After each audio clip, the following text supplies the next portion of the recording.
Hi, good morning, everyone. I'm Katie Sharon. I'm proud to be one of the outreach marketing specialists for the United States Small Business Administration Rhode Island District Office. I want to thank you all for joining SCORE and the SBA today. So since 1964, SCORE and an SBA resource partner has assisted over 11 million entrepreneurs through mentoring, workshops, and educational services. Starting a business demands dedication, ambition, and entrepreneurs also need guidance. SBA resource partners like SCORE serve as our trusted advisors, providing training, opportunities, funding, and mentoring to determine entrepreneurs. So as Women's History Month comes to an end, it is an important time to reflect on women's contribution in business and their impact on society. Entrepreneurship empowers women to achieve financial independence, positively influence local economies, whether launching a startup or assuming leadership roles in established companies. Women have potential to drive growth, create jobs, and inspire others. However, despite the progress that has been made, women still face significant barriers when it comes to entrepreneurship, from access to capital, mentorship, to balancing work and family life. There are a number of unique challenges that women entrepreneurs must overcome. That is why recognizing women business achievements is so important. It encourages more women to pursue entrepreneurship by sharing success stories and providing support and resources, so we can help break down barriers holding women back. So let us celebrate women entrepreneur roles and recommit to supporting the next generation of women-led businesses. So according to the SBA Office of Advocacy, our 2023 Rhode Island state profile, women make up 48.5% of workers and own 41.5% of businesses here in Rhode Island. So now SBA Resource Partner SCORE Rhode Island Chapter Chair Deborah Panulo. Thank you, Katie. Good morning, everyone. On behalf of the entire SCORE leadership team, I'd like to welcome you to our session today. I think it's noteworthy to say that we have 207 people registered for this morning's session. So thank you very much for joining us. For those of you who do not know, SCORE is part of a national organization of volunteers. The Rhode Island chapter has 50 volunteers from all disciplines and all industries. We offer mentoring and educational services to startups as well as ongoing businesses. So we're very, very excited about our session this morning, and we encourage you to go to ri.score.org, and that way you will look at our homepage and see all of the educational programs we have available to you, as well as templates. And there is a button there that says request a mentor, which we encourage you to do. And there's a quick application. This morning, we have 4 SCORE mentees that we're extremely proud of that are going to be discussing their journeys as small business owners. And they're going to speak about their individual stories and what it's been like to start and sustain the businesses that they are in. I'm going to let them introduce themselves, and they will give us a little background on themselves, their companies, and why they actually started their business. So why don't we start with Kelly? Kelly, you want to kick us off and tell us a little bit about you and your business? Sure. So my name is Kelly Ward, and my brother Kiffin and I started Ward's Manufacturing, which is a metal fabrication shop based in Warren, Rhode Island. And we specialize in fiber laser cutting and CNC press brake bending custom metal parts. So if you think of any metal part that goes into a piece of equipment, maybe it's like a bracket that hangs a picture frame, or it could be, a little part that goes into a desk or into a tractor. Any little custom metal part, we do the flat cutting and the bending.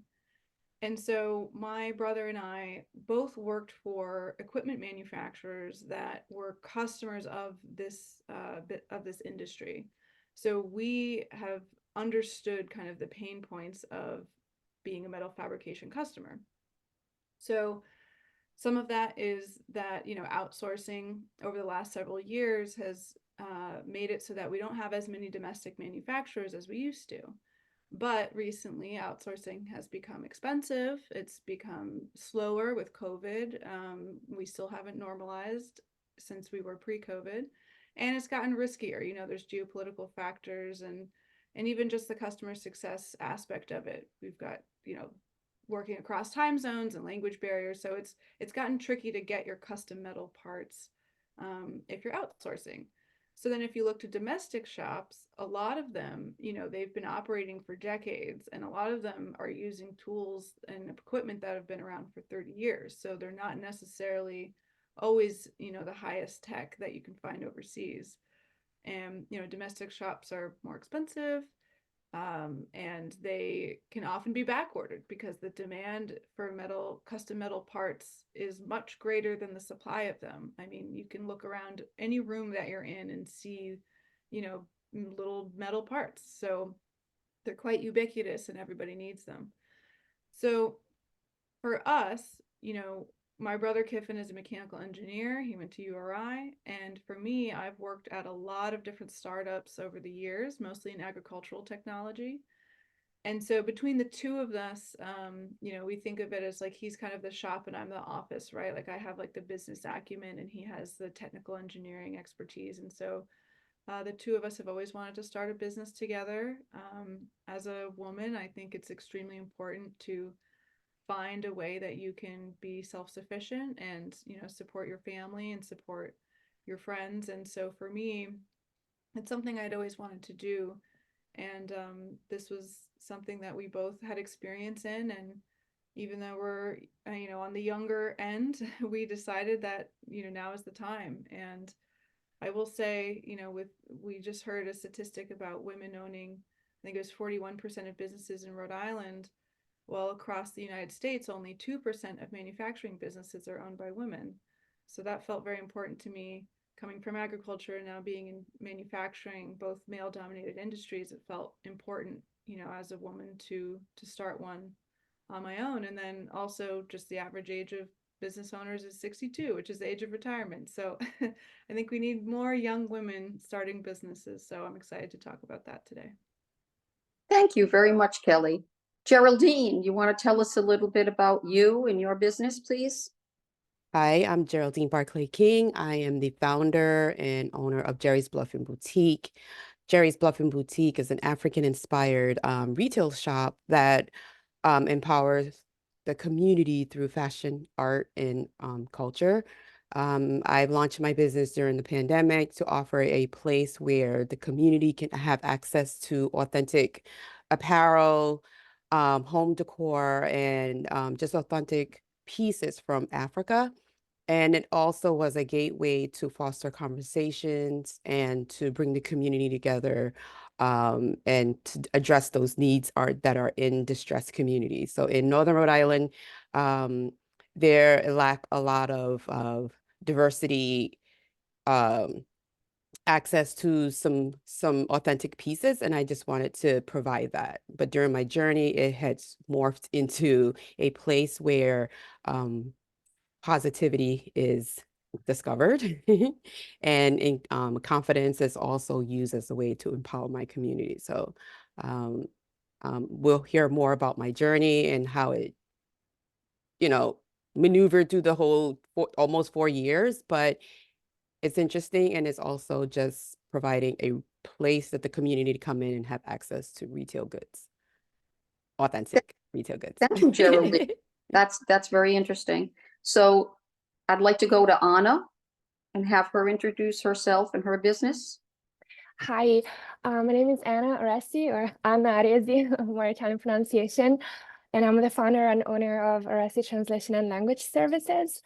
So I'm a provider of translations, working with Italian and English both ways, and a little bit of Russian too. And I also offer Italian classes for kids mostly, and also adults here in Rhode Island.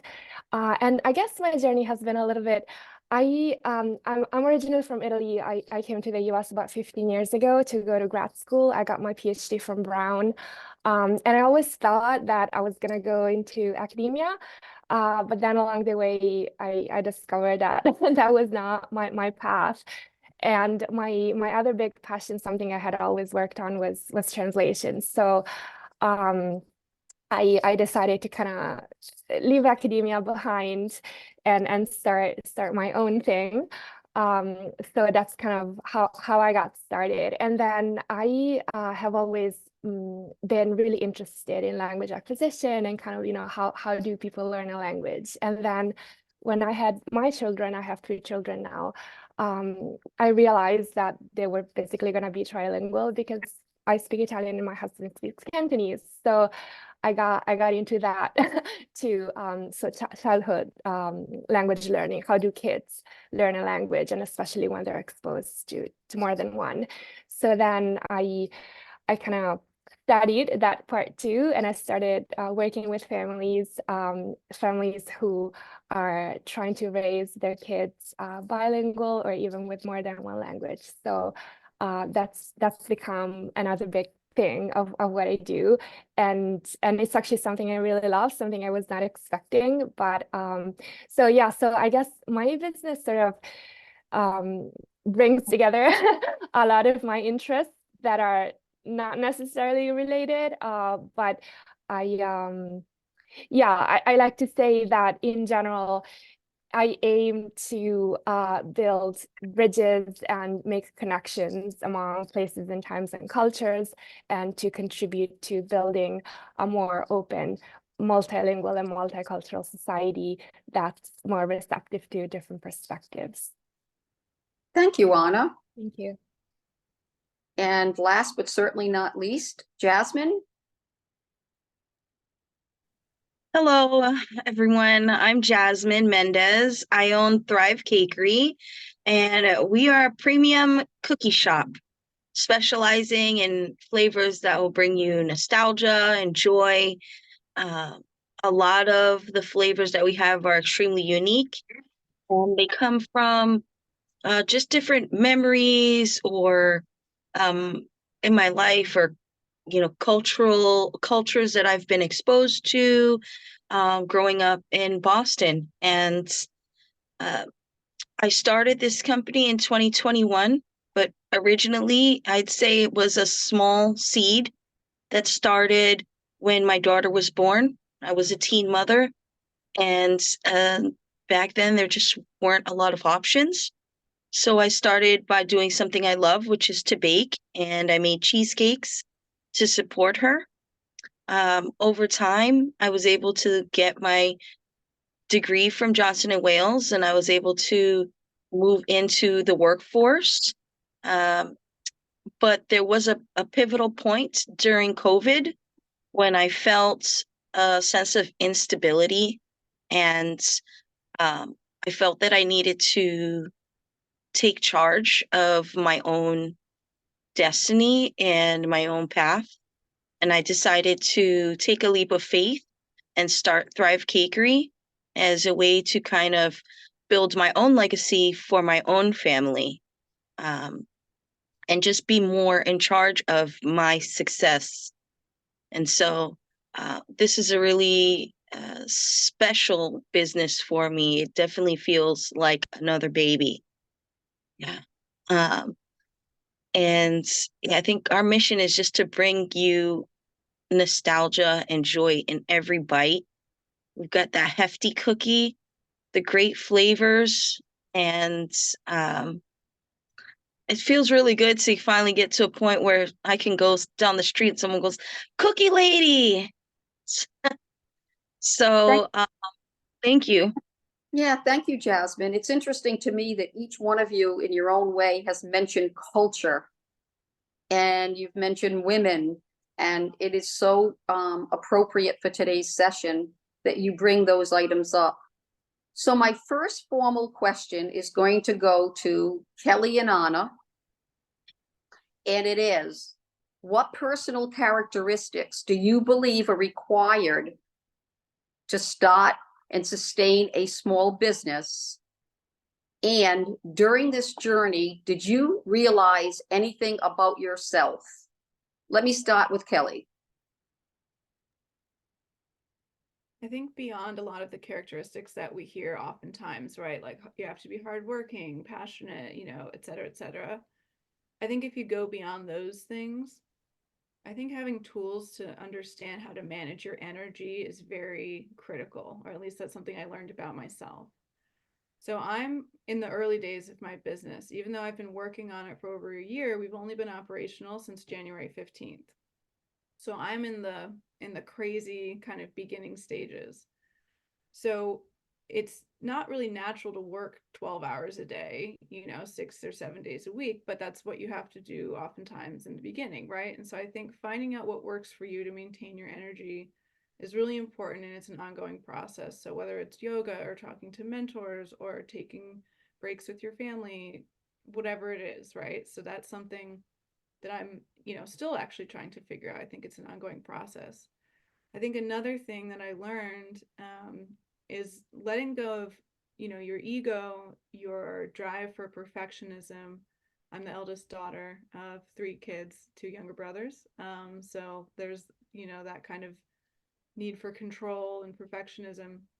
And trying to let that go and embrace change is a very important personal characteristic, I think, of an entrepreneur, because things will always be coming up. There'll always be something you have to troubleshoot. You can't control everything. You can't control the market or the customer or changes in business requirements or even something that comes up with an employee. And so I think being able to adapt to change and letting go of whatever isn't working. So you might have the most beautiful sales plan on the planet, and if it's not working, then you need to let it go and develop something new with the information that you have. And I would say the last thing that I learned, you know, about myself or something, I think the question was what was different than what we perceived or something that we surprised us. Is that right? No, the question, Okay. the question is, what personal characteristics did you find in yourself that were necessary to start and sustain, which I think you've done a lovely job telling us about. And I think letting go is something that is very difficult in a lot of cases. And you're right, there are a lot of feelings that everything has to be perfect. But thank you very much, Kelly. Thank you. Anna, has Uh, your been any different? How was your journey? I think so. I think it's actually very interesting for me to hear Kelly speak, because perhaps starting from a different, you know, in a different place, I am the least business-minded person on earth, probably. So I had a very good sense of what I wanted to do and how I wanted to do it, but I really needed a ton of help kind of structuring my business and basically telling myself that I am not doing people a favor, you know, they're actually paying for a service. So I needed to do a lot of kind of training of myself to kind of get into this more business-like mindset. So I think for me, personal characteristics that really helped were maybe like the usual ones, you know, like having a strong sense of what you're doing and determination and kind of wanting to get, you know, having specific objectives and really wanting to get to there. I think for me, especially as a lot of people mentioned, you know, going through a pandemic, and I had young children during the pandemic. So it was really important for me to kind of keep my focus to get going, because everything around me was really crazy. And something I learned is actually there's a lot of talk about, you know, transferable skills and how, you know, something that you've learned in a specific environment, you know, you gain skills that can actually be transferred to something else. And to me, that was very abstract in a way until it kind of became concrete. You know, over time, I realized that I did indeed have a lot of skills that I was already using, but perhaps I wasn't as aware, you know, or maybe like I wasn't calling them by their specific names or something. So I do think that like when you know, maybe if you were doing something else and then you want to start something new, it feels like you're starting something completely new, but chances are you already have the resources within you to kind of, you know, take things you already have and put them at work in a different environment. That for me was a very big realization that I had, because I was like, well, you know, I don't have to learn everything from scratch. You know, I'm already doing some of this. I just have to take it from this context and apply it to this other context. So yeah, I think perhaps kind of looking within and being like, okay, what is it that I know what to do already and that I know really well, and how can I apply it to like something new? That was a very important realization by myself that I had. Well, thank you very much, Anna. One of the things that I just want to mention that was mentioned here is value. I think one of the items that I see most in women of all of my clients is they don't value their service or their product. They tend to not want to charge what they deserve. And I find that is very common among women, where they're afraid to raise prices. They're afraid to make a proper profit margin. And I don't know what that is rooted in, but I think it is something like an imposter syndrome, where they're almost afraid to say, I'm worth X. And I had this conversation with a horticulturist yesterday. She's charging like $15 less than everyone else, every one of her competitors. And she said, but if I raise my pricing, I'm going to lose all my customers. And she's very well known and highly regarded, and it just will not happen necessarily. And she's afraid to try it. So I do think that value is something that frequently I have conversations with women about. No, you are worth it. You can ask the going rate. You don't have to go in with less. Anyone, Jasmine, Geraldine, any urgent last comments on the question? Anything that you learned about yourself on this journey? I just want to, I guess, chime in about the value. I think that was something I struggled with as well, is knowing that I am selling a cookie for $5 and just worried about someone, pushing back on that, and that my answer wasn't going to be good enough for them. And it was the help of the mentorship, of being able to talk to you and say, these are my concerns, and having someone with that business acumen that I really respect, to be able to say, this is, well, what's so great about your cookie? And me being forced to say it out loud. Well, it's 1/4 pound. It's, it's got the nice crunchy edge and the soft center, the flavors. It doesn't have preservatives. We use all butter. And in that justification, I kind of heard myself and say, it is worth $5. It is worth it. And so then I was able to take that step and charge what I really need to charge in order for my business to be successful and for my product to be valued. So Yeah.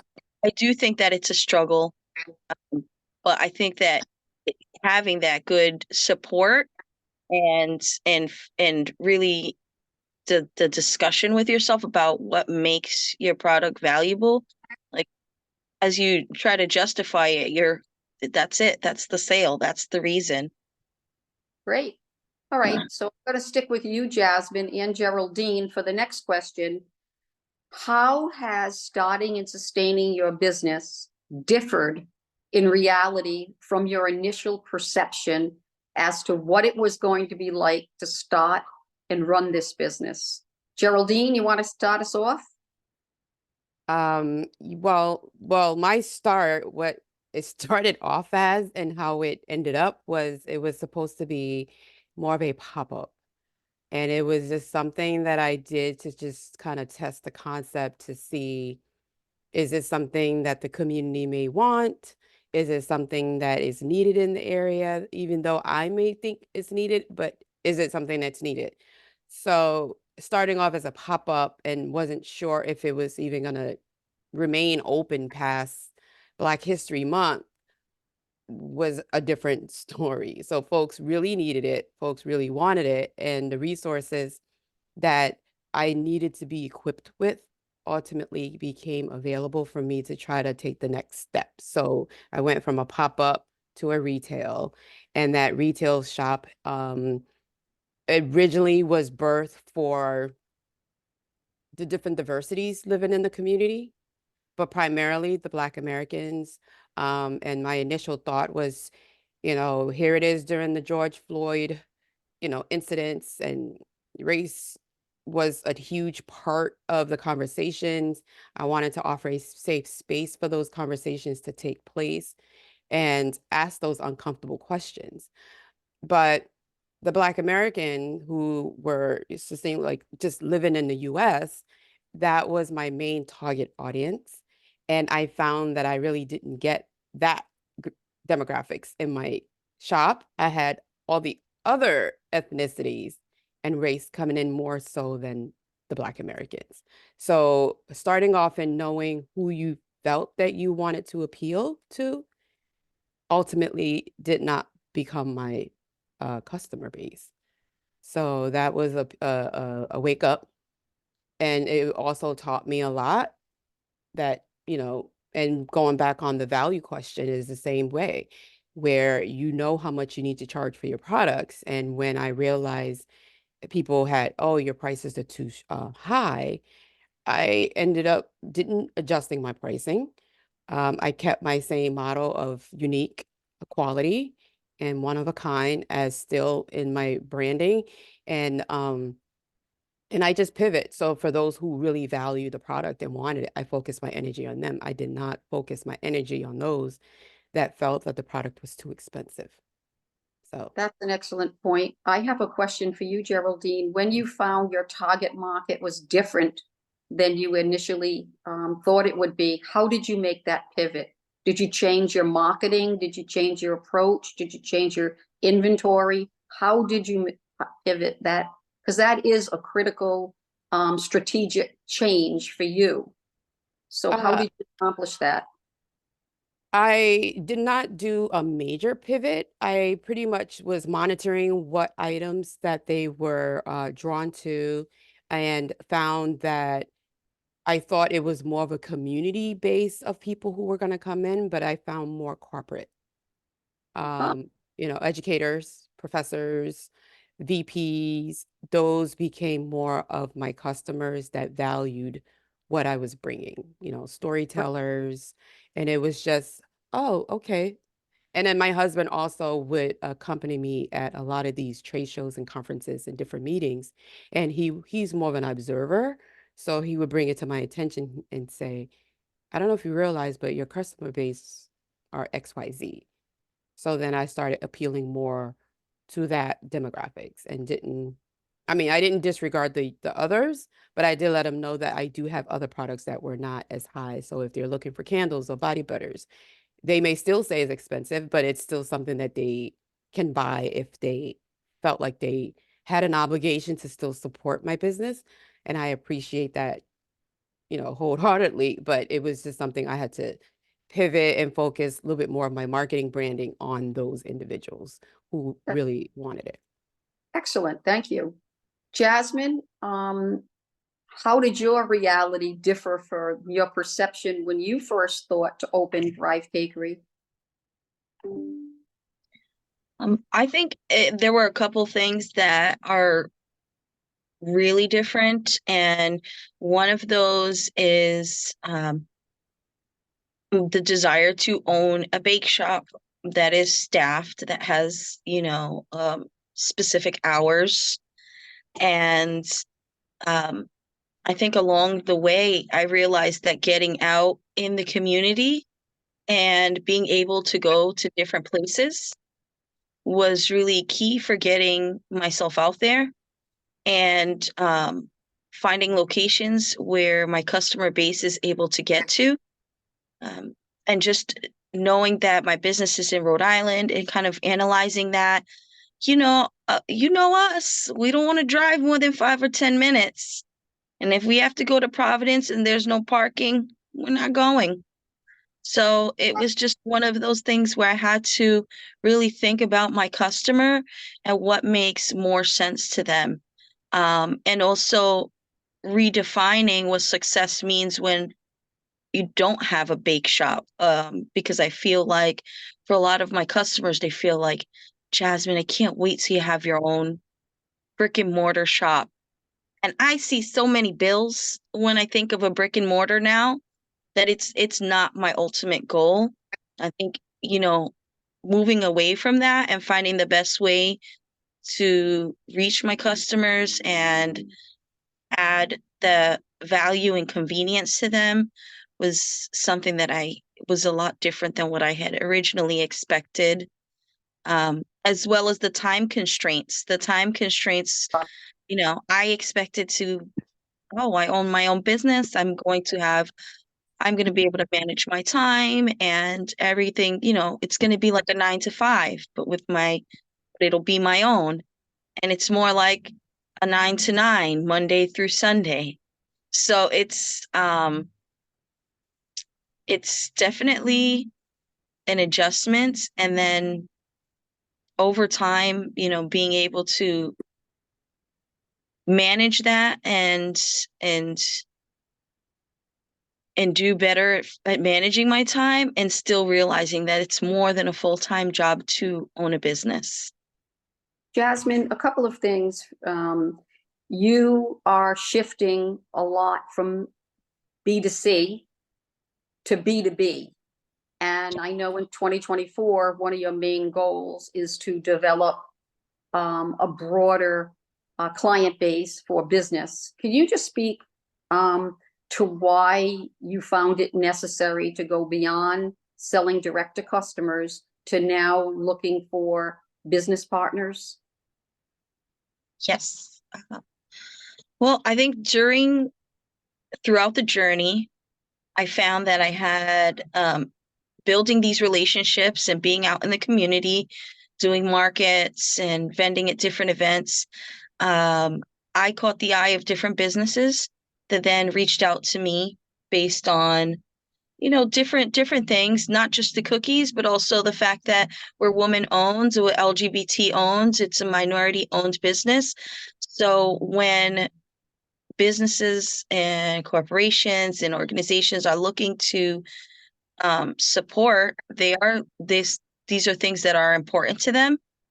And the fact that I had made sure to let everyone know that these are the things that are representative in my business, I was able to catch their attention, and that kind of got the hamster running on the wheel, and let me know that there was a need out there that I could fill.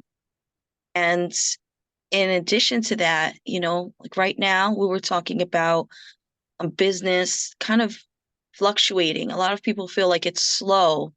And so I thought this would be a great way to take the burden off of, how do I get my retail customer who might be experiencing a difficult time to continue to buy what may be perceived as a luxury item, and kind of shift that focus into the corporations, the organizations that are still obviously like income producing and still have these needs.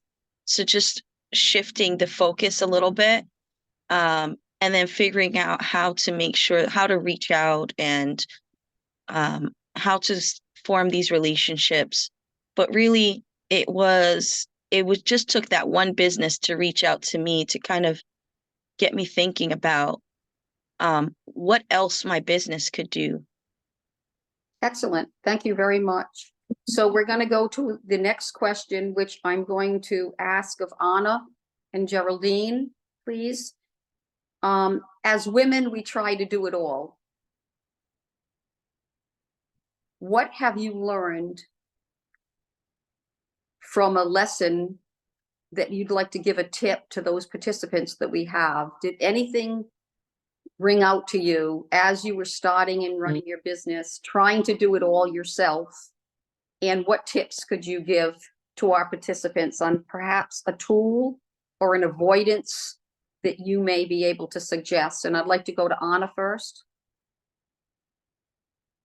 Yeah, I think for me, I guess the tip would be that there probably are resources out there that are good for you, although you might not find them at first. And, or, you know, maybe, so I guess what I'm trying to say is, you know, if you feel like there are no resources for you, I would suggest that you look further and you'll probably find something. And this comes from my own experience. This was pre-pandemic. I forgot who organized it, but I went to one of those, you know, start your small business kind of events.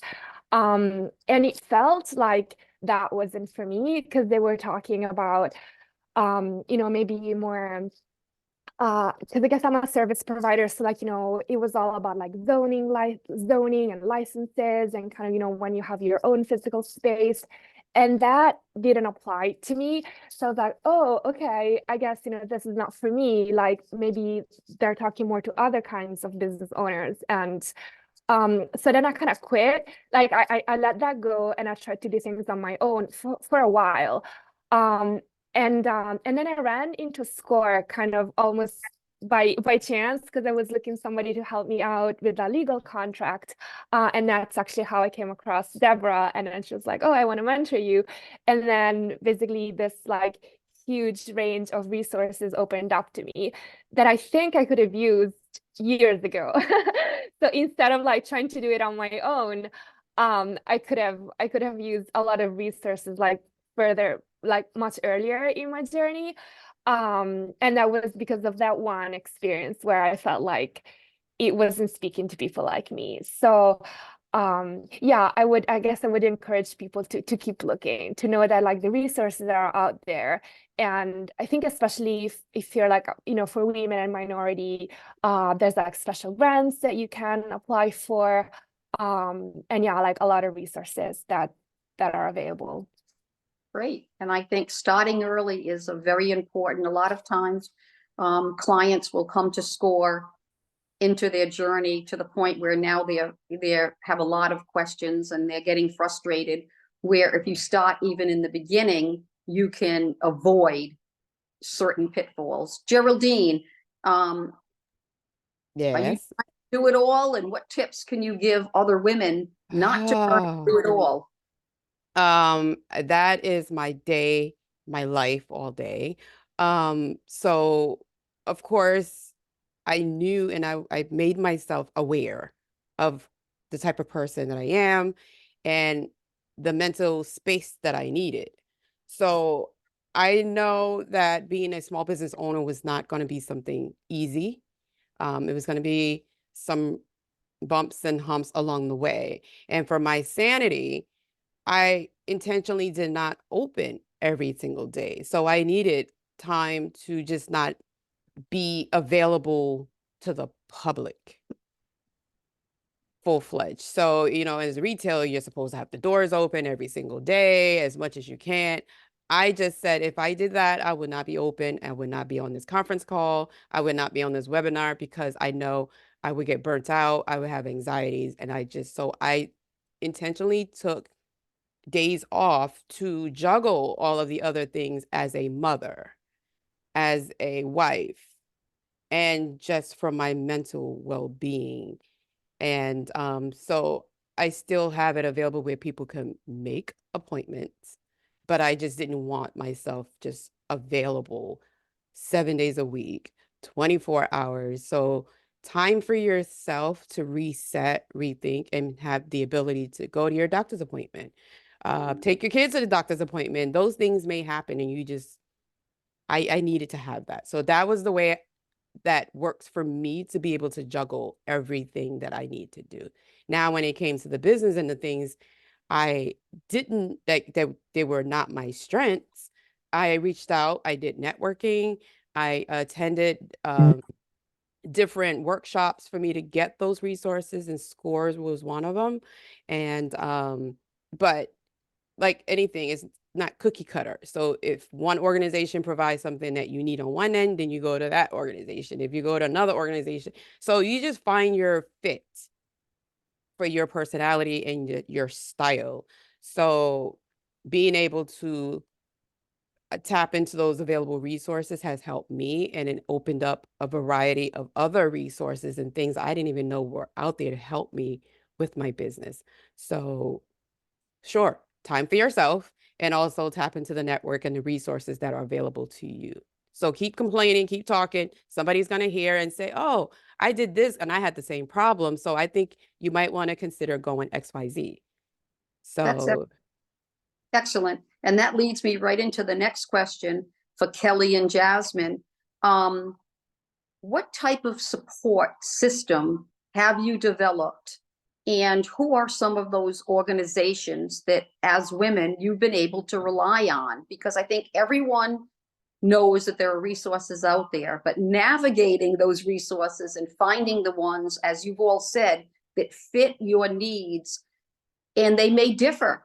You know, you may need one organization and one type of help initially, and then you move on and you need something different. And in Rhode Island, we're very lucky, and I give a lot of kudos to the Small Business Administration in Rhode Island. They have a group of resource partners. So when you become affiliated with SCORE, we can introduce you to all of those other resources, and we all work together. It's a great ecosystem in Rhode Island. A lot of it has to do with its size, but we literally have access to the Secretary of State's office, the SBA, CWE, SBDC, Polaris MEP. I mean, we have great resources that our mentors can recognize your obstacle or your need and direct you to that right organization. We're not, driven to do it all ourselves either. We know there are better people to do certain aspects. And so, again, I asked this of Kelly and Jasmine. We'll start out with Kelly. Have you been involved with organizations, and what type of support system have you developed to help you along the way? Yeah, we've talked about the importance of mentorship, and I think to add to that, it's not enough to find one really good mentor. You should find as many as you possibly can across disciplines, because on the theme of you can't do it all, when you start a business from scratch, there are too many business disciplines to master on your own. But as a business owner, you have to have a basic competency in all of them. So, like, I'm not an accountant.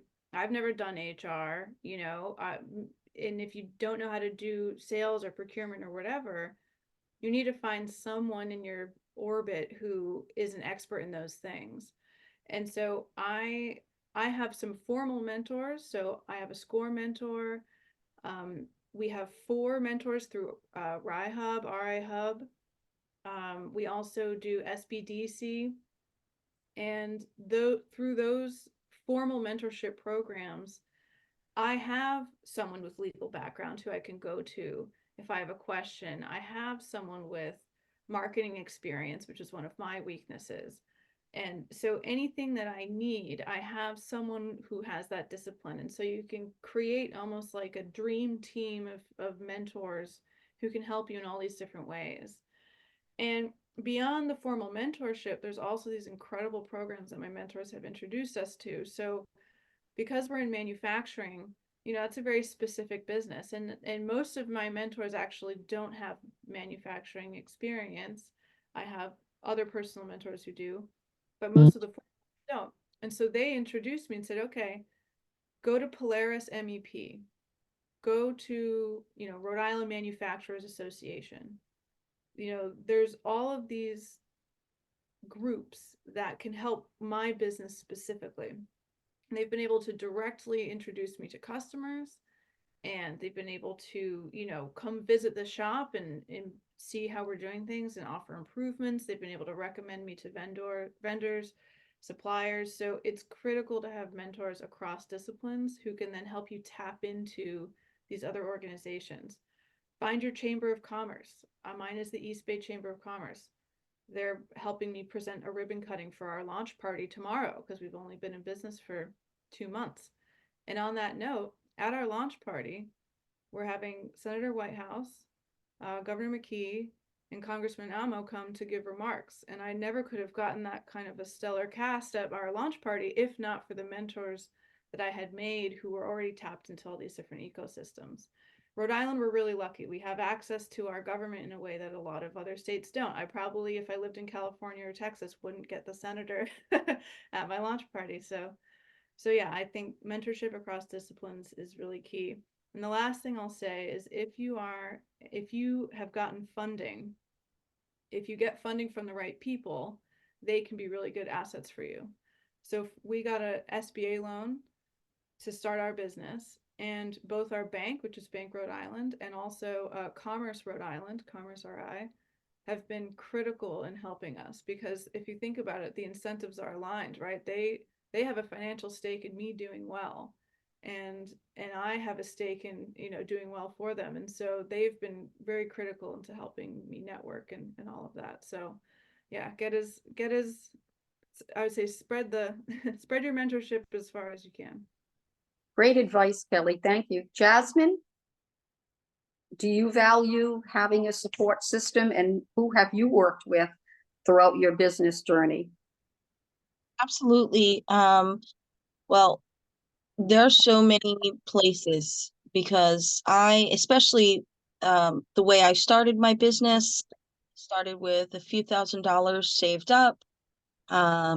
And it's really been the business this entire time that has been paying for itself to keep going, which can be challenging. And as uh, as was mentioned before, the just having to know so many different aspects of business and not knowing, feeling maybe like uncomfortable with how much you know or don't know is challenging. So I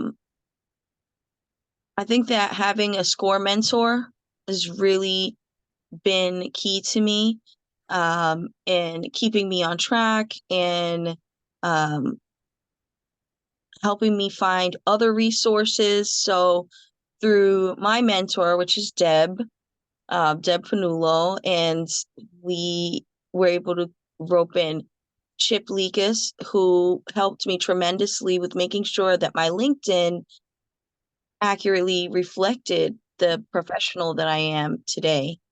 And so that when someone is researching not just my business, but they're researching me, they can find a full picture that gives them confidence in choosing my business, which is very important to me.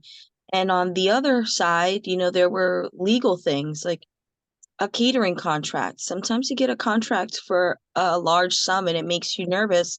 What if this person canceled? How do I protect myself? You have lots of questions. And I was able to reach out to the Roger Williams Business Law Clinic, and they help small businesses with some free legal services within their capacity. So that was key. Reaching out to the Chamber of Commerce when I was looking for resources for bookkeeping. And I think that there are so many great places. There's the Social Enterprise Greenhouse, there's RIBA, there's SCORE. There's so many places out there to help you, that it doesn't really hurt to, you know, get out there and know these organizations and try to be part of them in some way. You know, reaching out to Hope in Maine, you know, we weren't able to find a fit in terms of maybe a kitchen space there, which is, I think, what they primarily do. But they were not shy to send over different resources, grants, and through them, I was able to get into the Santander Cultivate Business cohort. And that taught me a tremendous amount of business through that program. And then with support from Deborah, I was able to make a business plan. And that was something that everyone, I guess, is supposed to start with. But a lot of us just start the business and we don't maybe know. It's so daunting. Can be like a 40-page thing. of questions that are so intricate and detailed about how your business will run, and so it's really helpful to have all these different resources, mentors, and everything to keep your business going. It is a lot for one person, especially for managing my family, myself, and my business. It was really crucial. And I don't think it's anything to be ashamed of. You know, we all need help, and so just being able to reach out and say what you need, you know, will help you get along further. Thank you, Jasmine. One thing about mentoring, and particularly at SCORE, mentors are different than consultants, right? Mentors will share themselves with you. They will support you. Someone just wrote in chat, it takes a village. And thank you, Michelle. That's absolutely true. And I think, Jasmine, you're saying don't be afraid to ask for help. Again, another woman thing. We can do it all. We don't need to pull in people. But as you have all said, yeah, I see the muscles, Jasmine. As you have all said, you start a business, you're expected to know finance, marketing, sales, operations, and customer service and everything in between. Well, it's probably not likely that you would have all of those skills in your toolkit. So please reach out and we will match you with the right organization. I always say we're like the orchestra leader. We know where the resources are. If we do mentoring, we probably do more mentoring than anyone else or any organization in the state of Rhode Island. And we're the top 5% of the country in terms of client survey results. We have a very strong mentoring team, but we do not do certain things that other people do better. And we're proud to say we can hook you up with who you need to know. So my final question goes to everyone, 1 minute each. What still excites you about being in business? You're all at different points of your journey. Kelly's just starting out. Geraldine and Jasmine are further along. Anna's starting out, but she's further along than Kelly. So what still excites you about being in business and having your own business? Because we want to definitely talk about all the positives. Anna, why don't you start us off? Well, I mean, I am very excited about what I do. I like to, gosh, well, for me, I like to be able to do many different things. So I feel like, maybe in a more conventional setting, or like if I was somebody else's employee, I would have to really focus on like doing one thing. And, this way I have a lot of interests. I'm very curious. And so I'm really excited to have the opportunity to kind of do all these different things. And also kind of, we've just been talking about how important it is to, have mentors and have resources and people to help you. But I do like to be kind of in charge of everything, and to be able to do things my way, and kind of be the boss of myself. Like that's definitely one of the perks. So the two Great. things can definitely go together. Yeah, great. That's great. Kelly, what excites you about being in business, knowing what you know today? Well, the thing I love about my business specifically is because since we're a contract manufacturer, we make whatever the customer's designs are. And so every day we're making something different. It could be like the bracket to a basketball hoop, or it could be like a part on an Olympic racing boat. So I just love seeing all of the things that need to be made and being able to actually make things that people need. And then personally, as I said before, I have a very strong sense of wanting to build a life where I can support myself, where I can support my family, where I can support employees. And I think especially as a woman, that's just very important. And I will say it's been a big confidence boost. I've learned that when you're in a room with a lot of people who are in leadership positions, I've learned that there's nothing that they don't have that, nothing that they have that I don't, I should say. And so, yeah, I would say that being able to kind of be the master of your own time, even if a lot of that is spent working, and building the life that you want, I think is something I'm really excited about. Excellent.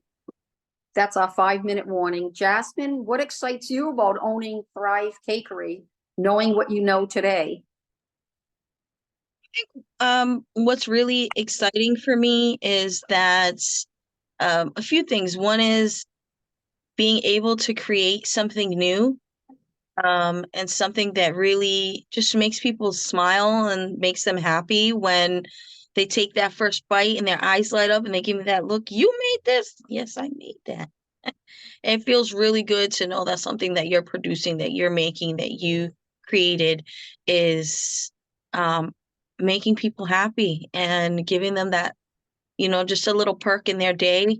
Another thing that really excites me is knowing that I am building something that's not just for me, but that'll go on for my daughters, and something that will just leave a legacy behind. A lot of times when we talk about legacy, we're talking about men, we're talking about patriarchy and things being handed down. And I feel like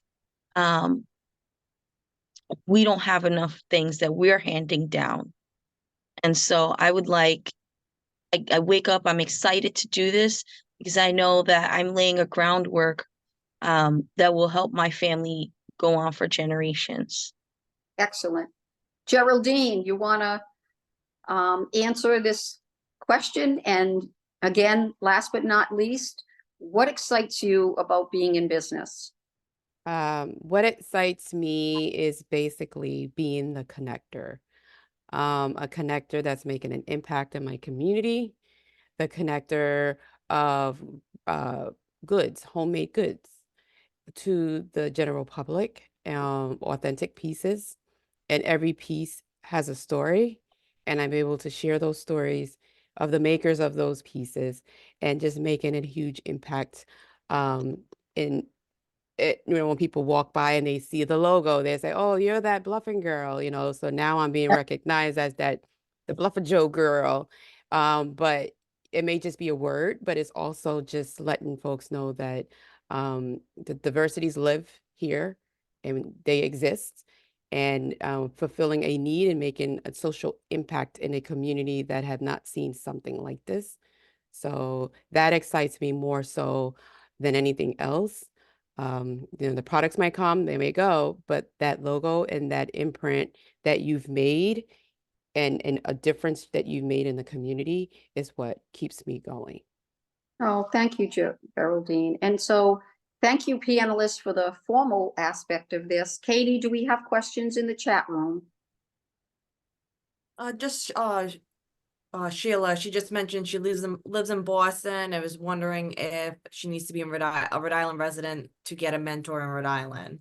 No, you can go to, again, one more push for SCORE. If you go to ri.score.org,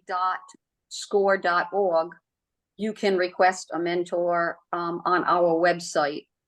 And we mentor people from all over the nation. And you can go wherever the need is. If you have a specific need, we have a program that involves mentors, co-mentors, where if I'm mentoring, for example, Jasmine, and I don't have a particular skill, I reach out to someone and I give them a call and I say, can you join us at a session because Jasmine has a specific LinkedIn question that I am not an expert in.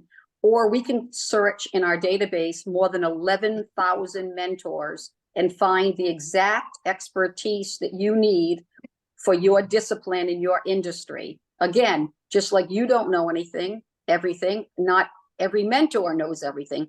I have a manufacturing background. Some people have marketing backgrounds. Some people have financial backgrounds. And so we link you up with the right resources. So you can go to ri.score.org from any state and request a mentor. Do we have anything else in the chat box, or anyone want to ask a final question of our panelists? We want to be able to stay on time. Anything else, Katie? Is there a list of resources somewhere for minorities or women-owned business owners? I would say they can start at REBA as the starting point. Mhm. REBA, Fun- Center for Women in Enterprises, as far as resources are concerned. And then there are other groups of Facebook pages that, try to promote Black businesses. And it's Black Biz RI, but I would say starting off at REBA, Rhode Island Black Business Association. And your chambers in each city. So different chambers are in different cities. And like you said, SCORE is nationwide. So that's another avenue as well. Or you can message me if you want to get deeper into the conversation. Great. Anyone have any other comments? We have one more question about what's the best tip for doing a business that is typically a male-based business? Kelly might be able to answer that because it seems like she may be doing that. Yeah, I've always worked in male-dominated industries, and now owning a business in one. I would say there's obviously cons. I'd say the cons are that you never know, what subconscious bias someone may have about you, but you can't really think about that, control that, right? The other part of it would be, the default conversations might not be easy for you to enter, right? Like everyone always sort of defaults to sports. Luckily, I love football, but I don't really like any of the other sports, so can't always keep up. People will invite each other to golf, and I don't do that. So there's definitely cons, but I actually think the pros outweigh the cons of being a woman in a male-dominated industry because I'm instantly memorable. I'm usually the only woman in the room. I'm usually younger than everyone by like 30 years. And that's actually really, really worked in my favor. I found that most of the men, the vast majority of the men that I've ever worked with, both my mentors and just people I interact with in the business, are really excited to work with me and they remember me. And, we had some press in the Boston Globe and the Providence Business News recently. And I've been amazed that I've walked into a room and people have recognized me from that. I don't know that would happen if I looked like everybody else in the industry. So I actually think that the pros have outweighed the cons. And the other part of it too is if you're a business owner in a male-dominated industry, if you're B2B, which is what we are, so business to business, a lot of businesses have incentives to supply to women-owned businesses. And so there's a lot of companies that have said, I'm going to make sure that at least, 10% of my contracts or whatever go to women-owned businesses. Well, if there aren't a lot of women-owned businesses in that industry, that means that you have a greater chance of securing those contracts. Same thing with grant funding, all of these different things that are earmarked for women. If it's specifically women in manufacturing, well, there's a lot less women in manufacturing than maybe women in health or something. So That's an excellent point, Kelly, for sure. And SCORE can help anyone work through the certification for minority-owned business or woman-owned business.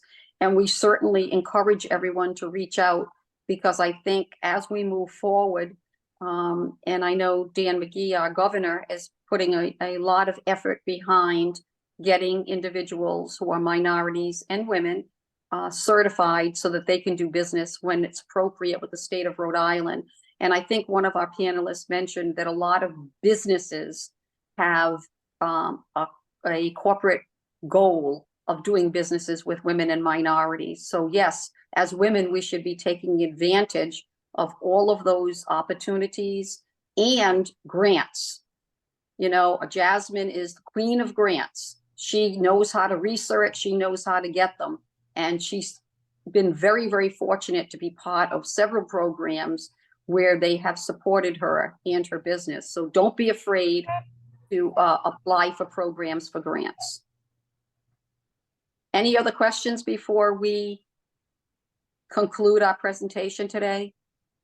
Just want to say thank you for providing this platform for us to use our voices, use our stories to help others.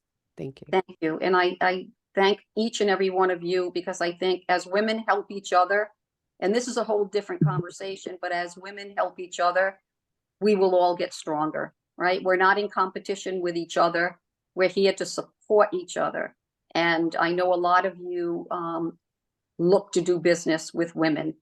And I think that's very, very important. Both as vendors and customers, we try to build a network of support.